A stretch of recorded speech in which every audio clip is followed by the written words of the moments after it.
Good evening and अस्सलाम वालेकुम। आज डायरेक्टर माइनॉरिटीज़ वेलफेयर के हैसियत से और डायरेक्टर तेलंगाना स्टडी सर्कल के हैसियत से मैंने आज काउंसलिंग स्टूडेंट जो सेलेक्ट हुए हैं 100 लोग जो सेलेक्ट हुए हैं सिविल सर्विसेज कोचिंग के लिए, उसके काउंसलिंग का आज हमने शुरुआत किया। ये काउंसलिंग जो है 100 बच्चों का रूबरू कोचिंग इंस्टीट्यूट्स के साथ किया गया है, जो 5 कोचिंग इंस्टीट्यूट तेलंगाना गवर्नमेंट ने सेलेक्ट किए हैं उनके तहत बच्चों का आज काउंसलिंग हुआ। ये बच्चे कोचिंग इंस्टीट्यूट से सवालात किए कि उनका प्लान ऑफ स्टडी क्या है, कितने दिनों का ये कोचिंग होगा, किस किस सब्जेक्ट में महारत हासिल है।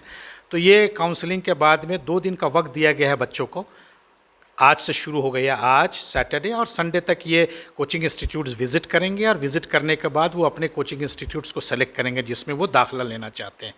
ये सेलेक्ट करने के बाद वो हमें इत्तला देंगे मंडे को, और फिर मंडे से ही हम लोग कोचिंग इंस्टीट्यूट्स को हिदायत देंगे को शुरुआत कर दे क्लासेस को। ये 9 महीने की कोचिंग होगी और अगले साल जून में जो प्रीलिम्स सिविल सर्विसेज की एग्ज़ाम होने जा रही है जून के फर्स्ट वीक में, उसके लिए तैयारी की जा रही है 100 बच्चों को।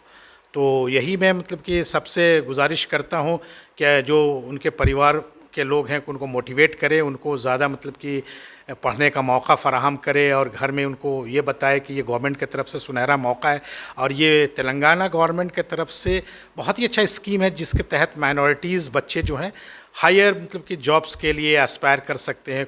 और ये बहुत ही रिगरस कोचिंग प्रोग्राम है और सिलेक्शंस भी जो होते हैं एग्ज़ाम के बाद सिलेक्शंस किया गया है। 100 बच्चों का लगभग 800 बच्चे एग्ज़ाम लिखे तो इसमें 100 को लिए।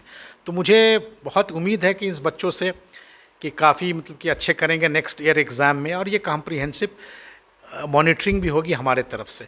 तो मैं सबको ये इत्तला देना चाहता हूँ कि कोचिंग जो है हम लोग 1 नवंबर से स्टार्ट कर रहे हैं। शुक्रिया।